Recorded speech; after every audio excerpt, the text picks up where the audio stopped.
Well, hey guys, welcome back to the Woodshop. I have a question for you. What do you get when you cross a timekeeper, a 2x4, and a dead blow mallet? Stay tuned, you'll see.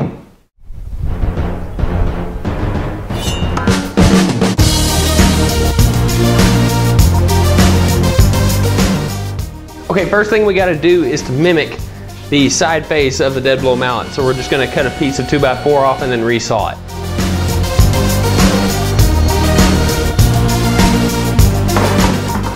I'm gonna take a cue from Steve Carmichael and put all my scraps into this bucket just to see how much I have left when I'm done. Okay, now I have my two faces that are gonna resemble these right here on the side of the hammer.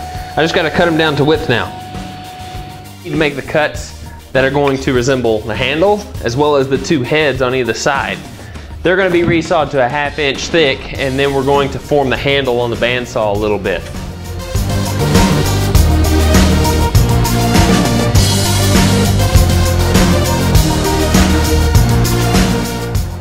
Form the handle, we're just gonna cut this next strip down to 1.5 inches wide, and then we're gonna taper it on the bandsaw for this little handle section right here.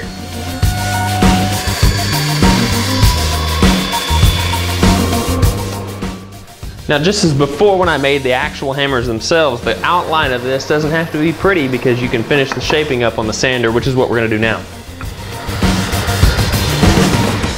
All right, now we need to form the heads right here and here, and that we're just gonna make those out of this one piece right here, so we're gonna cut it up real quick.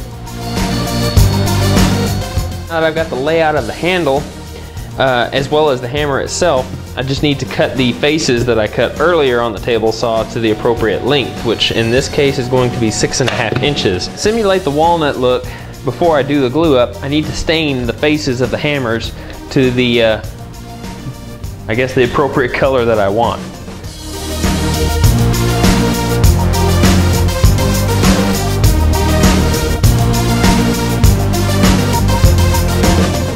Now we're just going to take the remainder of the 2x4, which is roughly about 6 feet, and we're going to resaw about 3/4 of an inch thick, because that's about how thick the clock mechanism is.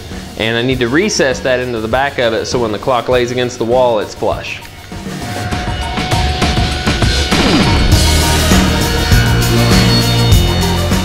Now I'm just going to run this piece through to take off the rounded edges on either side, and give an overall dimension of this piece of wood 3 inches. Now, using the crosscut sled, I'm going to cut this long piece to 2 pieces at 22 inches long, which will accommodate my 20-inch long clock arms. Now, using a stop block, we're just going to cut the remainder of the 2x4 down to 8 inches times 2.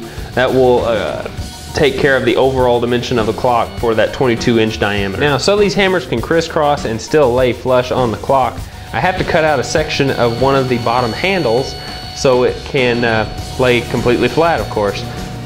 Okay, now we're just going to glue up the backs to make the cross section.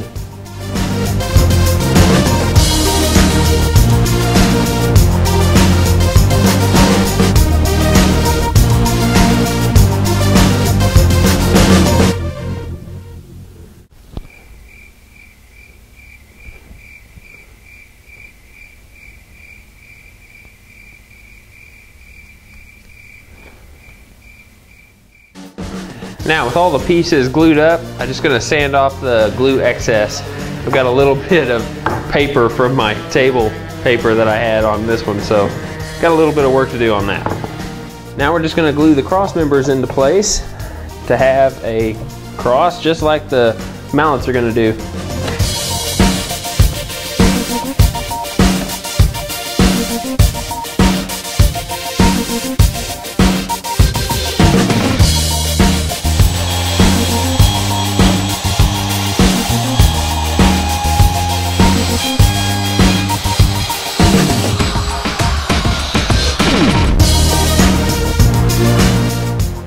Well, even after all the prep work, I still managed to go too thin, and because this is pine, it just cannot handle that stress. So in order to fix the problem, I'm going to make a little accent piece and install it in a diamond shape. I'll just hold that in place for a little bit until the glue sets, and then I'll drill my hole for the clock.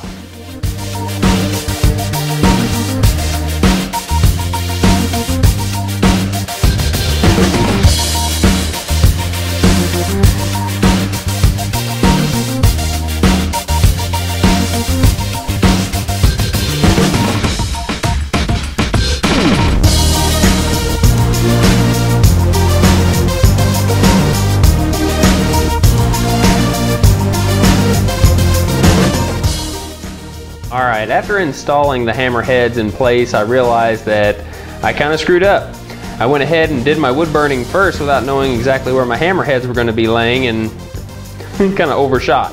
So in order to fix the problem, I kind of made it a three-dimensional look to where the wood burning actually eats into the hammerhead and then drops off into the backing behind it. So it does look kind of three-dimensional.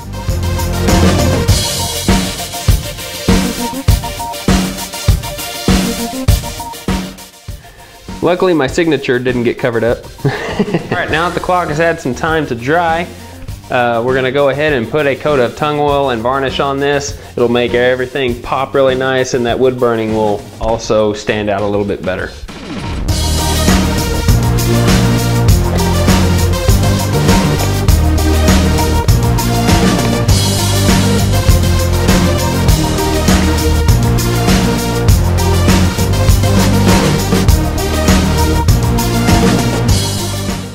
So what time is it?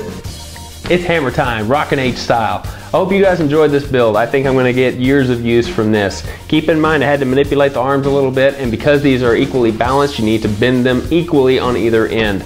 This is a high torque motor that I got from Hobby Lobby, so you can order that off Amazon as well. Well guys, I hope you enjoyed my official 2x4 entry for the Summer's Woodworking Contest this year. I had very little scraps left over, as you can see in the bucket here. I also had one long piece that's about a 1/2 inch thick. So it's about 5 foot tall, maybe 6 feet.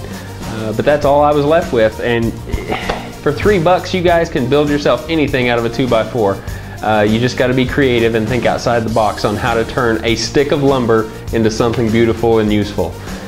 Well, just follow me right here on all my social media links. You can also check out some archive videos, including last week's video right down here. And if you are new to this channel, I want to welcome you. I encourage you to check out my website at rhwoodshop.com. I'm also going to have that overhauled by Josh Wessel. I have agreed to go along with him to have my website updated.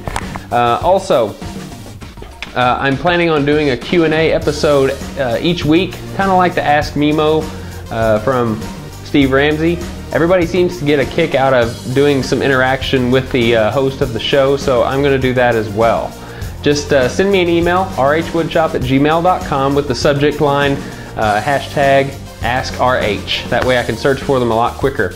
And then I will feature those on my next question and answer episode. So guys, I hope you enjoyed it. So I will talk to you next time.